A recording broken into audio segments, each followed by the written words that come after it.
Hello everybody, I'm Greg Jansen, and I'm so glad to be joining you, if only virtually, for this little update on some work in progress that I have to share with you. It is developing computational vision and machine learning to segment and read 1950s census forms, and I will come online after the movie plays and be ready for questions and answers. So with that, I'll get started. I have a lot to cover. I apologize for the speed and the roughness of the presentation here. We just pulled this together. First of all, this project concerns the history of Japanese incarceration in the United States. Families were forcibly relocated to government concentration camps during the war with Japan. They were forced to declare their loyalties. They were forced to live subject to camp authorities and wartime government policies. Needless to say, their rights were severely infringed and their home communities uprooted and destroyed. There are a number of research efforts around Japanese incarceration, Japanese American incarceration at the AIC and with AIC fellows, including these topics. These are led by Dr. Marciano, and we have many talented network friends and fellows helping on different things, different aspects of this. The focus of this project is the Japanese American community in Sacramento. In Sacramento, we have some data sources from the census. So we have studied already a lot of data sources from within the camps, government records from within the camps, war relocation authority records. But now we wanted to look at the impact on the community on the outside of the camps, and for that we turned to the census. The 1950s census was just released in April 2022, the fully digitized 1950s census. Ancestry has crowdsourced and OCR'd a lot of that data, but when we looked at it in detail, there were a lot of inaccuracies, especially about Japanese American households. So we decided to do a manual transcription of Japanese American households within Sacramento, and we wondered if some of these advanced technologies could help us to focus that effort.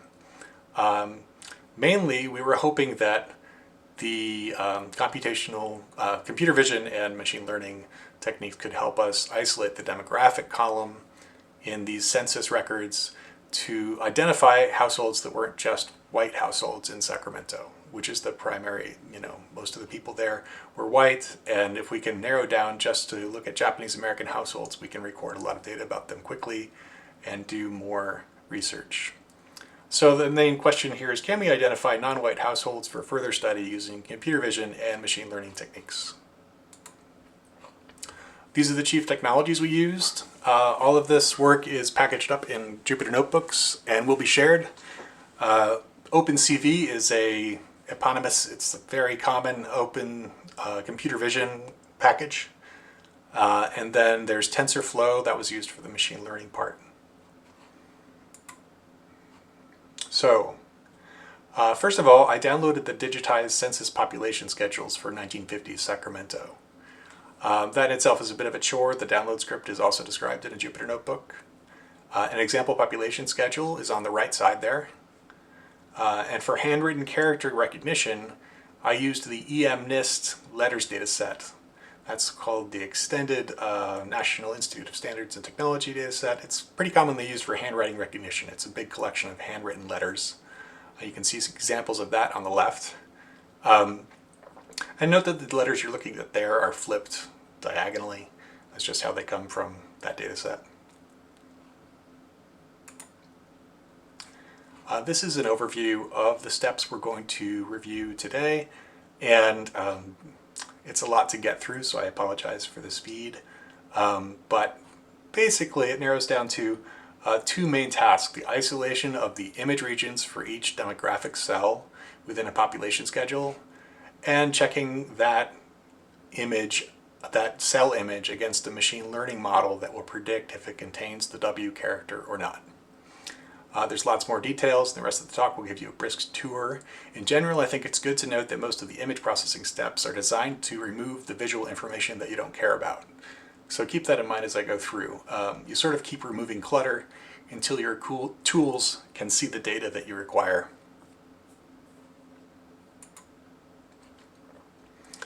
So Computer vision tools like to examine white pixels and treat black pixels as background. So at various points in this, we will invert the image, substituting black and white to allow the computer vision tools to focus on white pixels. That's just how the whites are valued at 1 and the blacks are valued at 0, so it's very easy to look at the white pixels. Our first computer vision task was to detect the outline of the white page shape in the original image. I will then create an image mask from that shape, and that mask is used to erase the matte or the background around the page, replacing black pixels with white ones, or in other words, making the page disappear into the image, the page outline. In the image on the right, we have removed the page matte or the background, and you can see that it's just the printing you see. You don't see the surrounding black like matte that the page was arranged on.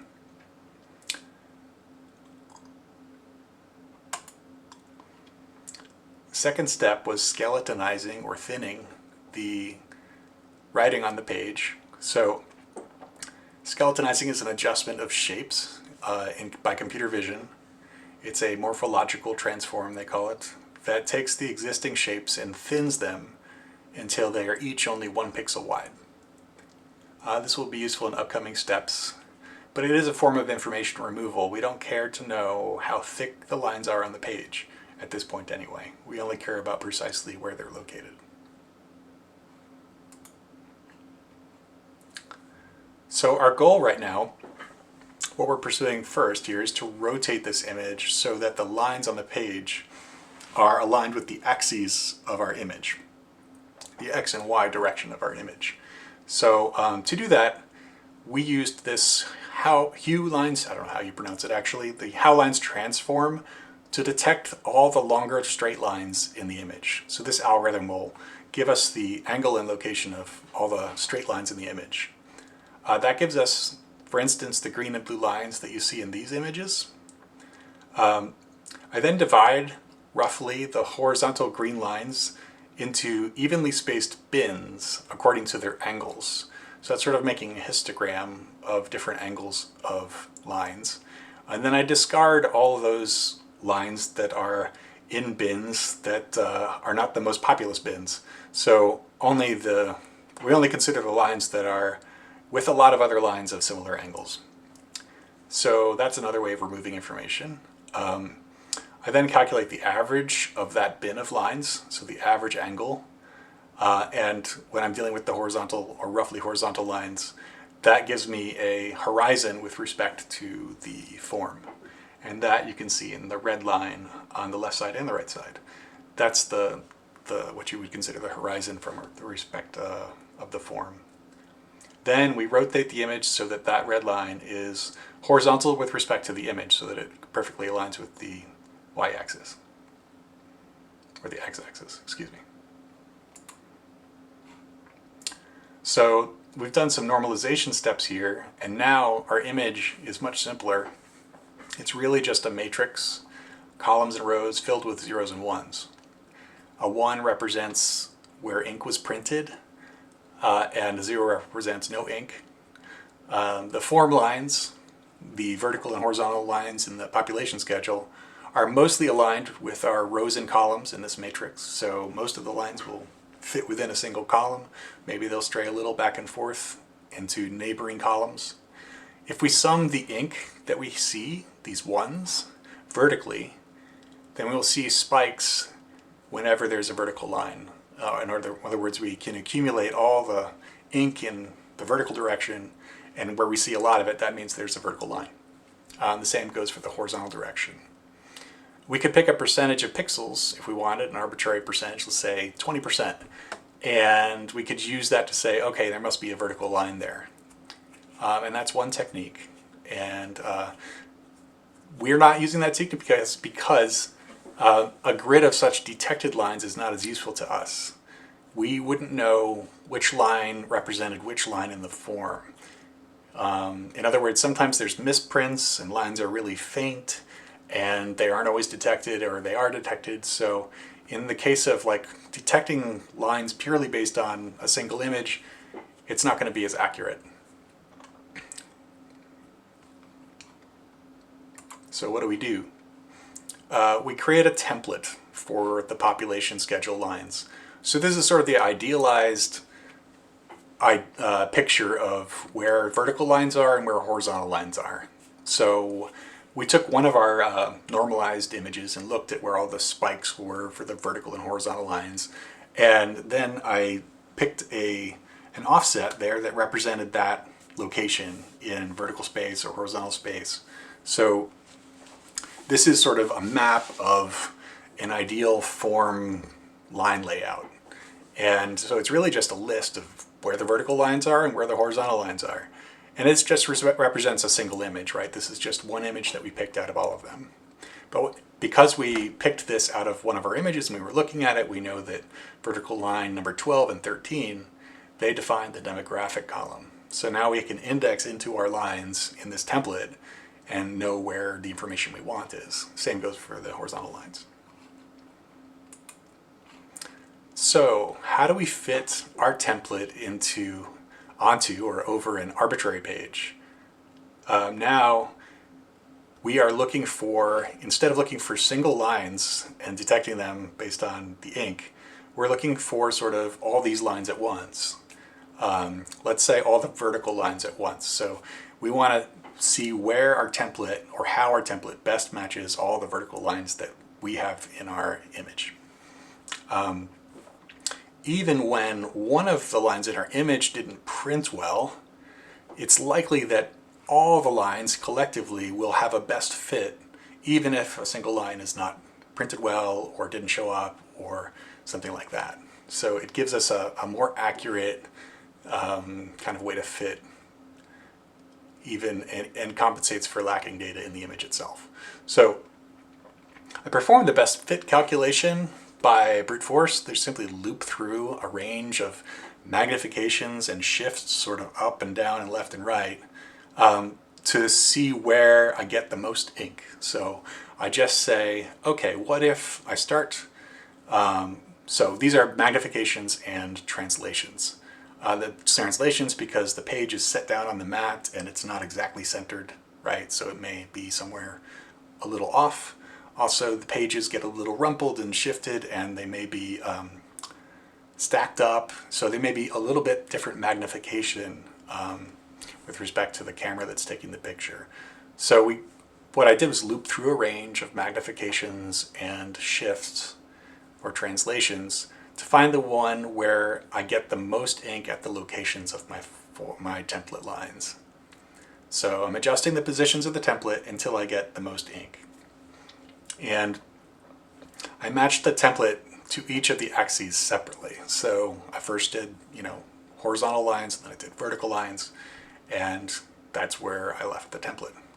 So this is like, at what position in magnification does our known template best match the lines detected in this particular page? When does our template cover the most ink on this page? That worked pretty well, but there were a lot of pages with really bad problems. And at first I didn't see what the problem was. In a lot of cases, everything lined up just great, but then some pages it was just way off. And now on this slide, you can see why. It turns out the census has multiple layouts. So these population schedules sometimes put a notes field above the main table, and sometimes it's below the main table. And obviously, since our template includes all of these lines, the template page may not match, the one that we base the template on may not match the page that we're working with. So how to deal with this? This was a big problem and it stumped me for quite some time. You can see the demographic cells that we're concerned with outlined in red there as well. And you can see the main table it has some internal consistency. So the main table here has the same template across pages. It's just its placement of that sort of sub-template varies on different pages. So we had to come up with some kind of way to compensate for this. So anyway, like I'm saying, the main table portion there within the green boxes that I've highlighted, that's the same template on all the pages. And so I had to adjust how we did the template fitting. So I reduced my horizontal lines to just include the main table area, the lines that are within those green boxes. And that produced much better results. And in many cases, it solved the problem. It was not accurate enough to work consistently and to do like workflows with. So sometimes the template would best fit sort of way off. So it would be like too far down or too far up. So in about 30% of the cases, it was like just a little ways off and would have captured the cells very poorly. So I needed something extra. I needed a little hint to give to the placement of this template. So for that, I looked at the document and looked for a distinctive landmark, something that computer vision might be able to detect and use to align our vertical template or subtemplate. So for that, you can see in the image on the right, there's one line on this whole document that's pretty heavy, heavier than all the rest. And it's always in the same approximate location. It's about in the middle of the page. There's another heavy line below it in the sort of lower table, but that one's often not printed well. Even halfway down the upper line is often not printed well, but as luck would have it, this heavy line was always pretty well printed near its top. And that top of that printed line is a landmark that we could use to align our template. So what we needed to do was use a morphological transform again to detect this shape, this heavy vertical line. And then once it was detected, to locate its top and then use that to dictate a range of values to our template fitting algorithm. So we could say, okay, we found in the image on the left, this is the red line. You can see the blue lines are all the other sort of vertical lines that the morphological transform did find as well, but they aren't as long and they aren't in the right place. So we were able to eliminate those and just go with this red line in the middle, which is the right one, and then look up in the geometries of that line, the top of it, and then pick a range above and below the top of that line to explore for fitting our template vertically. And when I did that, it worked consistently. So landmarks can be a huge aid in templating this sort of thing. So here you can see a segmented form image. This on the right shows all the horizontal and vertical template lines fitted to a page. You can see the horizontal lines, the horizontal red lines only include lines for the main table and its header. And the vertical lines are kind of all sorts of lines that we're able to detect. And on the left, you see the different cell regions highlighted. And I apologize for the image quality. This is what I was able to pull together.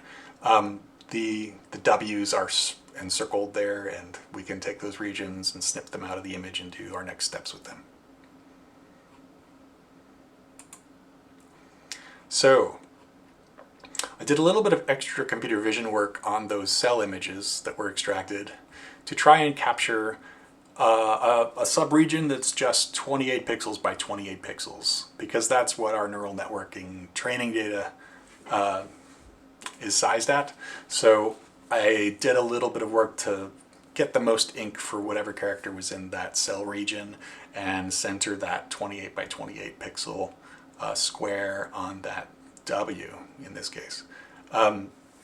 So this is what our cropped and segmented demographic cells looked like.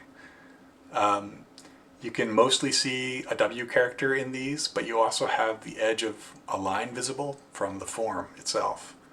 So the first time I tried a typical model for handwritten character recognition using TensorFlow, the results were pretty disappointing. It was like only recognizing about half the characters. Not accurate enough for it to be useful to us. And you might think that now the problem would be, okay, how do I remove these lines from below these W's or crossing through these W's, these form lines? But I actually have a surprise for you. Because we're using this machine learning approach, instead of removing data, we were just going to add some noise. So what we did was we added similar noisy lines to the training data. This is much less challenging than removing data from the original page images. and it doesn't have to be as precise. We're just giving the machine learning model a little bit of a expectation that there might be noise and that they should ignore it. So basically I underlined each training character with a noisy line, and then I trained the neural network again on that data. And after adding the noise and running it to predict our demographic cells, the results were then 100% accurate, or, well, as far as I looked, as far as I measured, which was amazing to see.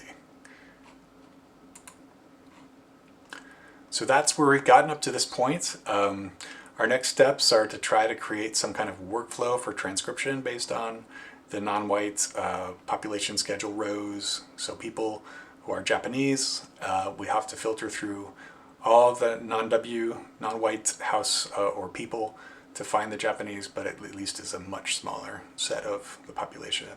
And then we'll be able to see how efficiently this runs on an entire city's census records. So, you know, you're talking about many thousands of records to many thousands of pages to process, and we'll have to see if that works. And we'd also like to try the same approach on the 1940s population schedules. Already mostly done presenting this in Jupyter Notebook form. This was developed in Jupyter Notebook, and it will be published with all the sorts of annotations and explanations on our CIS community page, the CASES website. And we will try at some point to train a model that predicts demographic codes instead of characters. So that might take into account some of the newer machine learning models or transformers that are good at that type of work, taking like a whole phrase at a time or a handwritten phrase and recognizing it for what it is.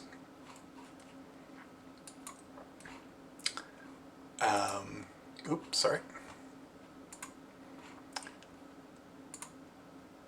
So some things I'd like to emphasize here at the end is that it took several weeks to create this workflow.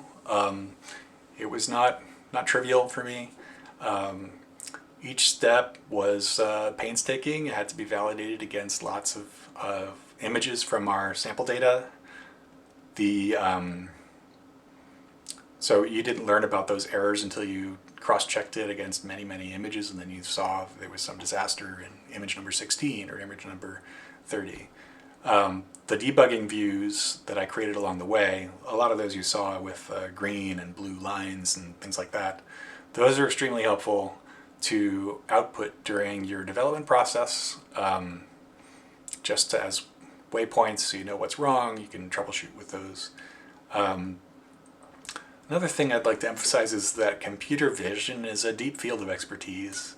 I had to email colleagues and ask how they had done similar records processing. In particular, some folks at the NCSA were very helpful. And sometimes an algorithm is straightforward and sometimes it's very complex and mathematical. Sometimes it's easy to understand, sometimes it's not. You don't necessarily have to understand it to use it or to understand it in depth.